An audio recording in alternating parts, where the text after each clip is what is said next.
शादी के पहले से ही विभा को कपड़े धोने का बड़ा शौक था। कभी नल के नीचे तो कभी तालाब के पास। अरे मेरी नीली वाली लुंगी नहीं दिख रही है।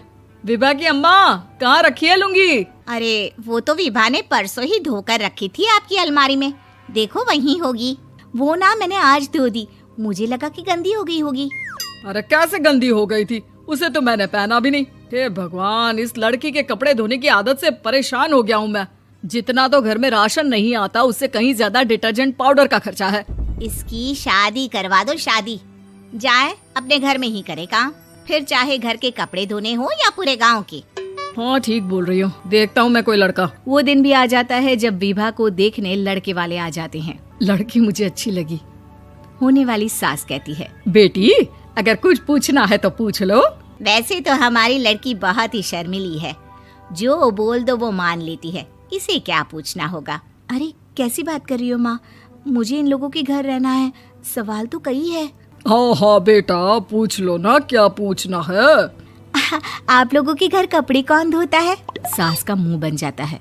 देखो, अगर तुम ये कहना चाहती हो कि तुम्हें कपड़े धोने नहीं आते तो सुन लो, कपड़े मैं ही धोती हूँ, लेकिन तुम्हारे आ जाने के बाद मैं रुमाल तक नहीं धोऊंगी। अरे चुप रहना भाग्यवान, बहू बेचारी घर आई नहीं, उसे डराना शुरू कर दिया। वो क्या है ना बिटिया, अभी तक तो ये कल्लू की माँ ही धोती थी, लेकिन अब तुम्हारे पापा तो दहेज में वॉशिंग मशीन देंगे ही।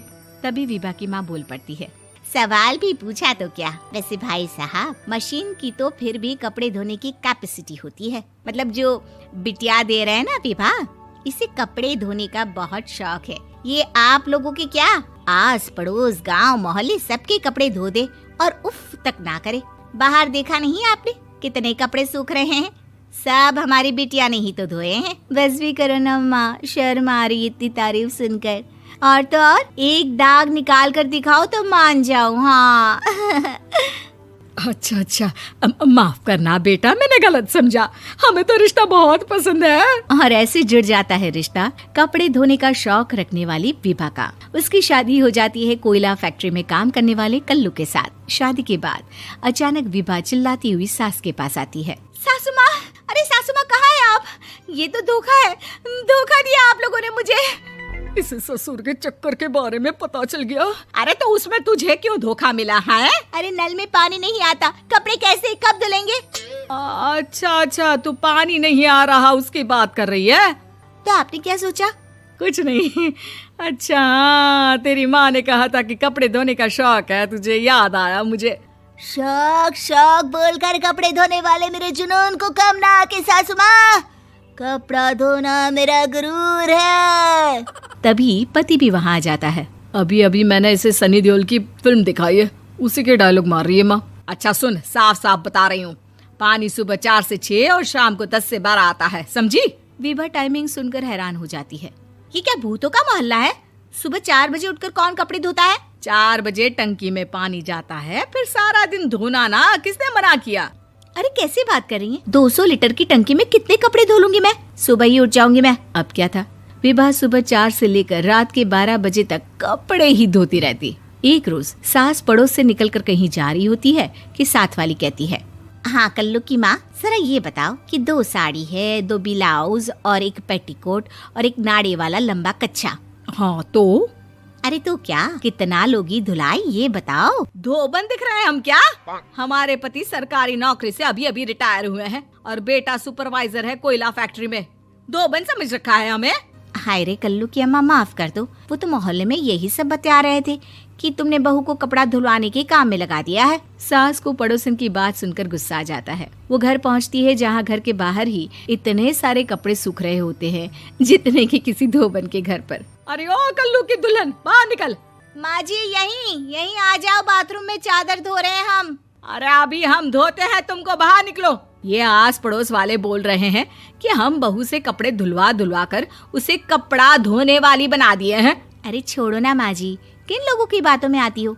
आस पास के लोगों का तो काम ही होता है कि वो किसी तरह सास बहू को लड़ा दे। बहू सारे घर के कपड़े धोती है, ये क्या कम है? बोलिए। सास को भी लग जाता है कि वो बहू का ये सनकीपन नहीं छुड़वा सकती, इससे अच्छा है कि खुद ही चुप हो जाए। एक रोज सास और बहू मंदिर जाते हैं, जहाँ सास की साड़ी वहाँ खड़ी भीख मांगने वाली से मिलती है। माँ जी क्या बात है, आपकी साड़ी उस भिखारन से कितनी मिल रही है ना? हाँ हाँ देखो तो दोनों की साड़ी मिल रही है। क्या बात है कल्लू की अम्मा, तुम खुद को तो अफसर की बीवी बताती हो और ऐसी सिंपल सी प्लेन साड़ी पहनकर घूमती हो। सिंपल और प्लेन नहीं है ये साड़ी। तो क्या सोने के धागे से फूल बने हैं? कुछ भी सासू माँ, कुछ भी।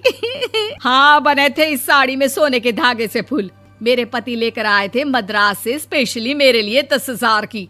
ताहे भाई साहब इस भिखारन के लिए भी सेम टू सेम साड़ी लेकर आए होंगे 10,000 की।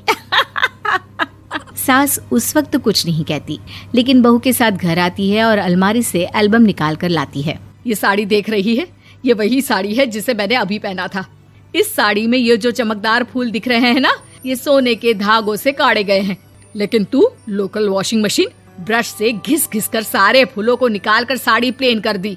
मुझे माफ कर दीजिए सासू माँ। और तो और, जब मैंने तुझे तेरी गलती के लिए कुछ नहीं कहा, लेकिन तूने तो सबके सामने मेरा मजाक ही बना दिया। क्यों? बहू को समझ में आ जाता है कि अब से उसका कपड़े धोना बंद।